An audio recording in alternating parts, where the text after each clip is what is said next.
ఇక్కడ నుంచి ప్రస్తుతం అయితే చూడొచ్చు ఇక్కడ నుంచి అందరినీ కూడా తరలించే ప్రయత్నం అయితే చేయడం జరుగుతుంది పోలీసులు. ఏదైతే వాళ్ళకి సంబంధించి బిల్లులు ఏదైతే బిల్లులు ఉన్నాయో కిచెన్ వర్కర్స్ కి సంబంధించి బిల్లులు అనేది మధ్యాహ్న భోజనానికి సంబంధించి వీళ్ళందరూ కూడా ఇక్కడ ధర్నాకు దిగడం జరిగింది. ఎందుకంటే వాళ్ళకి సంబంధించిన ఏవైతే బిల్లులు రావాల్సి ఉన్నాయో ఇవన్నీ కూడా ఇవ్వలేదు. వాళ్ళకి కనీస వేతనం చేస్తా అన్నారు 10,000. ఈ 10,000 కూడా ఇప్పటిదాకా కూడా ఊసలేదు. 8 నెలల నుంచి 8 నెలలు అవుతుంది ప్రభుత్వం వచ్చాయని కూడా చెప్పడం జరుగుతుంది. అలాగే అసెంబ్లీకి సంబంధించి కూడా అసెంబ్లీలో కూడా ఎక్కడ కూడా దీని మీద చర్చ కూడా చేయని పరిస్థితి అనేది వాళ్ళు చెప్పడం జరుగుతుంది. ప్రస్తుతం వీళ్ళందరినీ కూడా ఇక్కడ నుంచి తరలించే ప్రయత్నం అయితే చేయడం జరుగుతుంది. సో మహిళలు కూడా చూడొచ్చు, పెద్ద ఎత్తున మహిళలు ఇక్కడికి రావడం జరిగింది. వాళ్ళ డిమాండ్స్ ఏవైతే నెరవేరేదాకా కూడా మేము ఇక్కడ నుంచి కదలమని చెప్పడం జరుగుతుంది. అలాగే పోలీసులు కూడా ఇక్కడ నుంచి వీళ్ళందరినీ కూడా తరలించే ప్రయత్నం అయితే చేయడం జరుగుతుంది. చూడొచ్చు మనం వాళ్ళందరినీ వ్యాన్లు ఎక్కించే పరిస్థితి అయితే చేస్తున్నారు.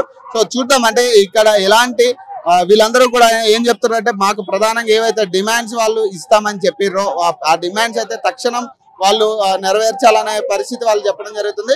సో మరి ఈ డిమాండ్స్ అనేవి నెరవేరుస్తారా మరి ప్రభుత్వం దీని మీద మాట్లాడుతుంది. ఎందుకంటే ఒక పక్క అసెంబ్లీ జరుగుతున్న పరిస్థితి, అసెంబ్లీలో కూడా ఎక్కడా కూడా మాట్లాడుతాం ఎలాంటి పరిణామాలు చోటు చేసుకోబోతున్నాయని. సో అలాగే అంటే ఈ ప్రభుత్వం వచ్చిన తర్వాత కూడా అంటే హరే రామ హరే కృష్ణ సంస్థకి ఏదైతే మధ్యాహ్న భోజన పథకం ఉందో దీన్ని వాళ్ళకి కేటాయిస్తామని చెప్పడం జరిగింది. వీళ్ళు ఏం చెప్తున్నారంటే మాకు ఏదైనా ఒక ఆధారం చూపించిన తర్వాత మీరు ఆ పని చేస్తే బాగుంటుందని. మేము దగ్గరగా 20 సంవత్సరాల నుంచి ఈ వృత్తి చేస్తున్నాము, దీని మీద మధ్యాహ్న భోజనం అనేది మేము నిర్వర్తిస్తున్నామని చెప్పడం జరుగుతుంది. సో మాకు ఏదైనా ఒక ఆధారం ఆల్టర్నేటివ్ చూపించిన తర్వాత మీరు ఏదైతే హరే రామ హరే కృష్ణ ఏదైతే మఠానికి సంబంధించి మీరు హ్యాండ్ ఓవర్ చేయాలని చెప్పడం జరుగుతుంది. అలాగే వీళ్ళ ప్రధాన డిమాండ్స్ ఏవైతే ఉన్నాయో అసెంబ్లీ తరపు నుంచి కానీ అసెంబ్లీలో కానీ మాట్లాడాలని వీళ్ళు ప్రధానంగా డిమాండ్ చేస్తున్న పరిస్థితి.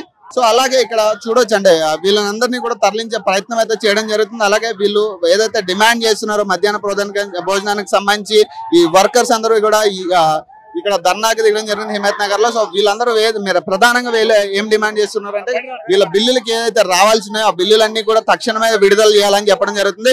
అంటే వీళ్ళు ఏదైతే మధ్యాహ్న భోజనానికి సంబంధించి హరే రామ హరే కృష్ణ మఠానికి ఇస్తామని చెప్తున్నారు, హ్యాండ్ ఓవర్ చేస్తామని చెప్పిర్రో దీనికి సంబంధించి మాకు ఏదైనా ఆల్టర్నేటివ్ చూపించిన తర్వాత మీరు ఇది వాళ్ళకి హ్యాండ్ ఓవర్ చేయాలని చెప్పడం జరుగుతుంది. అలాగే ప్రధానంగా వీళ్ళ బిల్లుల గురించి కానీ కనీస వేతనం 10,000 చేస్తా అన్నారు. ఈ కనీస వేతనం 10,000 చేస్తానన్న దాని మీద కూడా ఇప్పుడు దాకా చర్చ లేదు. కనీసం అసెంబ్లీలో దగ్గర 6 రోజులు 7 రోజులు 7వ రోజు ఈ రోజు జరుగుతున్న అసెంబ్లీలో కూడా ఎలాంటి చర్చ లేదని చెప్పడం జరుగుతుంది. సో ప్రస్తుతం అసెంబ్లీలోనే కూడా మంత్రులు మాట్లాడతారన్న ఆశతో వీళ్ళు ఉన్నారని వీళ్ళు చెప్పడం జరుగుతుంది. ప్రస్తుతం ఇక్కడైతే వీళ్ళు ధర్నా చేపడుతున్న పరిస్థితి.